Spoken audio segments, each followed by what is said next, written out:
kada je, znači, Me'mun poslao dopis da se pročita na hudbama. A i tad su bili takvi vladari i muftije i ostali.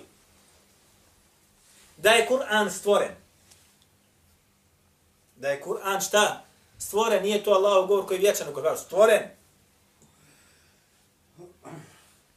Naredio između ostaloga namjesniku Bagdana Ibrahimu ibn Huseinu da prvog kojeg će pozvati na razgovor bude ko?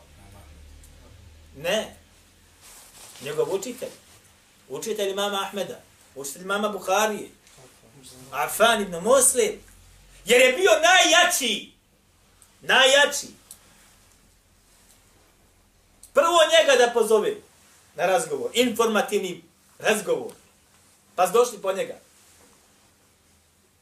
Ko je došao? Tadašnja policija. Na razgovor ga doveli. Pa mu je pročitao, kaže Ibrahimovo pismo i rekao između ostalog Me'mun tamo, a ako kaže ne bude prihvatio govor da je Kur'an stvoren, onda mu ukinute, kaže, mjesečnu platu. Jer je Affan kao najučeniji čovjek tada ili u Bagdadu imao iz Bejtul Mala državne blagajne da mu se mjesečno daje 1000 dirhema. Ovo kad mu je čitao, pazite, Affan je dobro znao da on iza sebe u kući ima 40 koje je izdržavao. 40 je izdržavao sa ženama i djecom. 40 glava, 40 duša. Šta mislite kako bi sada mnogi poklekli ovdje kad te pozove imaš platu jedino 2000 maraka i kažete ako ne budeš postupao ovo što mi hoćemo tebi da sad ovo kažemo, ukinut ćemo ti platu i ostaćeš bez posla. Prodat će kožu svoju. Kožu svoju će prodati. Samo da zanembač mu dođe u džep. Šta je rekao Affan? وَفِي السَّمَاءِ رِزْقُكُمْ مَا تُوعَدُونَ. On im odgovara sa Allahovim govorom. Kaže, vaša je opskrba na nebesima. I ono što vam je obećano. Ko ti daje opskrbu? Allah azza wa jalla.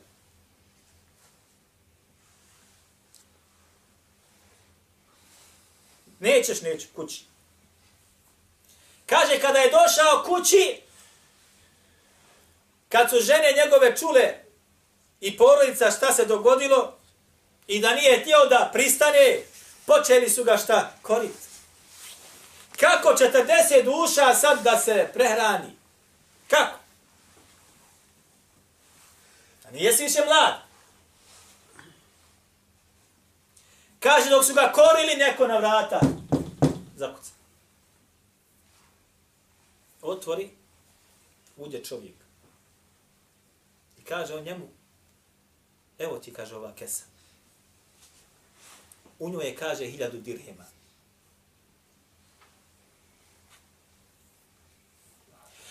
Zato što si postao, kaže, ostao si stabilan. Allah te učinio stabilnim kao što učinio svoju vjeru stabilnom. Od mene ćeš imat svaki mjesec 1000. Od mene ćeš imat šta? Svaki mjesec 1000 dirhema.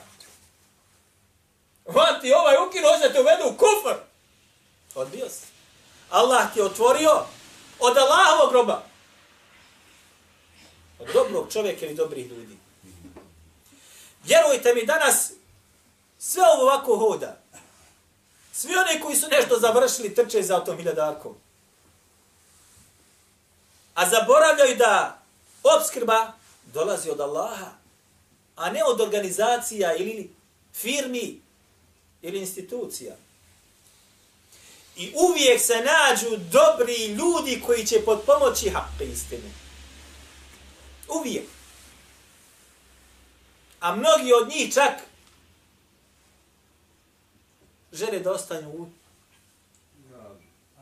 tajnosti da ih niko i ne zna. Jer uvijek istina ima svoje pomagače. Aqulu qawli hada wa astaghfirullah li wa lakum.